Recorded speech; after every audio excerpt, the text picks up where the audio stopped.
नमस्ते। ओम नमः शिवाय। मैं तरुणा शिव पुराण की कथा के साथ फिर आपसे मिलने आई हूँ। शिव पुराण की कथा यानी कि आदि और अनंत की कथा, यानी कि प्रारंभ और अंत की कथा और मध्यस्थ की कथा। शिव ही शिव हैं, शिव स्वयंभू हैं, वो कहीं से पैदा नहीं हुए। पहली कथा में मैंने आपको सुनाया था कि नारद जी का अभिमान कैसे चूर चूर किया शिव ने। तो मैं कथा सुना रही हूँ अपने शिव, अपने शंभू और अपने गुरु की कृपा से। अब मुझसे कोई भूल चुका हो जाए तो क्षमा करिएगा आप सब, और मेरे गुरु और मेरे शिव भी मुझे क्षमा कीजिएगा। कथा आगे बढ़ाते हैं हम। नारद जी का जब अभिमान चूर होता है तो वो क्षमा मांगते हैं विष्णु जी से और कहते हैं कि मैंने जो ये गलती कर दी है उसका कैसे निवारण करूं। तो विष्णु जी कहते हैं कि पृथ्वी लोक मृत्यु लोक में जाओ और वहाँ पे सभी लिंगों का विचरण करो। जब नारद जी पृथ्वी लोक पे लिंगों के दर्शन कर रहे होते हैं तो वहाँ पे उनको वही दो गण मिलते हैं जिनको उन्होंने श्राप दिया था। वो उन दो गणों से भी माफ़ी मांगते हैं। माफ़ी मांगने के बाद गण पूछते हैं कि आपने श्राप दे तो दिया, उसका निवारण तो दे दीजिए। तो नारद जी कहते हैं कि निवारण हेतु मैं अब यही कह सकता हूँ कि जब आप राक्षस बन जाएंगे तो आपका उद्धार और आपको वध करेंगे।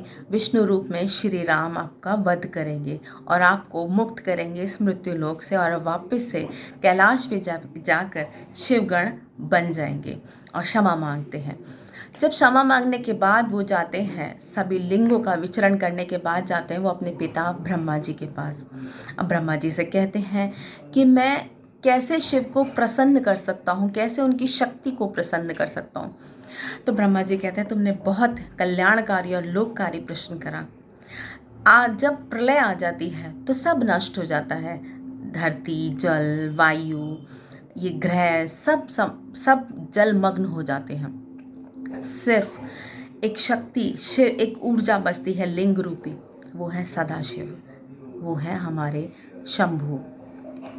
तो कहते हैं कि जब ये सारी सब कुछ खत्म हो गया तो सदाशिव ने अपने अंदर से एक शक्ति उत्पन्न करी। उस शक्ति को जगत जननी कहते हैं, यानी कि हम पार्वती के रूप में जानते हैं। जगत जननी के साथ उन्होंने एक लोक बनाया जहाँ पे वो रमण और विचरण करते थे। उसको कहते हैं काशी। काशी को मोक्ष द्वार कहते हैं। काशी वो जहाँ पे शिव आदि अनंत काल तक माता पार्वती जगत जननी के साथ विचरण करते हैं। जब विचरण करते करते वो उनके मन में ख्याल आता है कि मुझे एक और पुरुष की उत्पत्ति करनी होगी जो संसार को संचालन कर सके। उनके उनके ख्याल से आता है तो वो एक पुरुष की उत्पत्ति करते हैं। वो पुरुष इतना मनमोहक होता है, उसको देख के वो नाम देते हैं उनको विष्णु। विष्णु जी के पैदा होने के बाद विष्णु की उत्पत्ति, उस पुरुष की उत्पत्ति होने के बाद वो जब चारों ओर देखते हैं तो उनको एक आवाज़ आती है कि तप करो। तो विष्णु जी तप करने चले जाते हैं। विष्णु जी तप करते हैं, जलमग्न में बैठे होते हैं। इतने में उनकी नाभि से शिव जी को इच्छा होती है कि उनकी नाभि से किसी और की भी उत्पत्ति हो। तो उनकी नाभि से कमल की उत्पत्ति होती है। उस कमल के अंदर होते हैं ब्रह्मा जी। आपने बहुत सारे सीरियल्स वगैरह में देखा होगा कि ब्रह्मा जी कमल पे विराजमान होते हैं। वो इसीलिए विराजमान होते हैं क्योंकि उनकी उत्पत्ति कमल से हुई है। जब वो कमल की उत्पत्ति होती है तो ब्रह्मा जी क्या करते हैं कि उसकी एक एक कली के नीचे उतरते रहते हैं, उसकी जड़ में जाने तक, पहुंचने तक उनको 100 साल लग जाते हैं। तो ब्रह्मा जी जब कमल की जड़ तक पहुंच जाते हैं तो उन्हें लगता है कि उन्हें तो कोई ज्ञान प्राप्त नहीं हुआ। वो वापस से ऊपर जाते हैं उस कली में से आवाज़ आती है कि तप करो। तब ब्रह्मा जी 12 साल का तप करते हैं। 12 साल का तप करने के बाद उन्हें आवाज़ आती है एक पुरुष की, वो होते हैं विष्णु जी। तो वो ब्रह्मा जी विष्णु जी से कहते हैं तुम कौन? तो विष्णु जी कहते हैं मैं करता धरता इस धरती का। तो ब्रह्मा जी कहते हैं कि आप कौन करता धरता? मैं करता धरता हूँ, आप मेरे अंदर से उत्पन्न हुए। तो ये दोनों में एक तरीके से लड़ाई छिड़ जाती है कि कौन बड़ा है, ब्रह्मा जी बड़े हैं या विष्णु जी बड़े हैं। ये युद्ध बहुत साल चलता है। जब युद्ध बहुत प्रलयकारी हो जाता है तो शिव आते हैं मध्यस्थ में, एक ज्योति और एक लिंग के रूप में। जब शिव मध्यस्थ में आते हैं तो वो युद्ध समाप्त हो जाता है।